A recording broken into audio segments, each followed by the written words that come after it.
Hi friends, இன்றைக்கி எங்கள் மாமாவுக்கு பிறந்த நாள். சர்ப்ரைஸ் பண்ணுறதுக்காக கேக் வாங்குறதுக்கு பேக்கரிக்கு போகிறேன். நான் எனக்கு ஒரு கேக் பார்சல் வேணும்னா அப்படின்னு கேட்டேன். அவங்க என்ன கேக்குன்னு சொல்லுமா, அப்போ தானே கட்ட முடியும் அப்படின்னாங்க. எனக்கு கன்ஃபியூஸ் ஆகிட்டு உடனே எங்கள் மாமா வீடியோ எடுத்துகிட்டு இருந்தாங்களா, நேர போய் மாமா என்ன கேக்குன்னு கேட்குறாங்க, என்ன கேக் வேணும்னு கேட்டேன். பிளாக் ஃபாரஸ்ட் வேணும்னு சொல்லு அப்படின்னாங்க. சரி அப்படி சொல்லு, அப்போ தானே தர முடியும் அப்படின்னு சொன்னாங்க. உடனே பேர் எழுதணும் அப்படின்னு சொன்னாங்க. என்ன பேர் வேணும்னு கேட்டாங்க.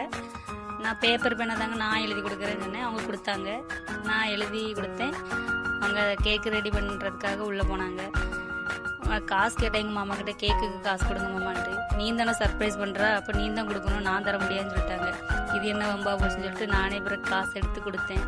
எல்லாம் முடிச்சுட்டு திரும்பி பார்த்தாக்கி எங்கள் மாமாவும் அதர்வாவும் பின்னாடி நின்று யார்கிட்டயும் கடலை போட்டுட்ருக்காங்க. இது என்ன வம்பா போச்சு அப்படின்ட்டு ரெண்டு பேரையும் மண்டையில் தட்டி ஆளுக்கு ஒரு அடியை போட்டு இழுத்துட்டு வந்து பைக்கை ஸ்டார்ட் பண்ண சொல்லிட்டு நேராக வீட்டுக்கு வந்தாச்சு.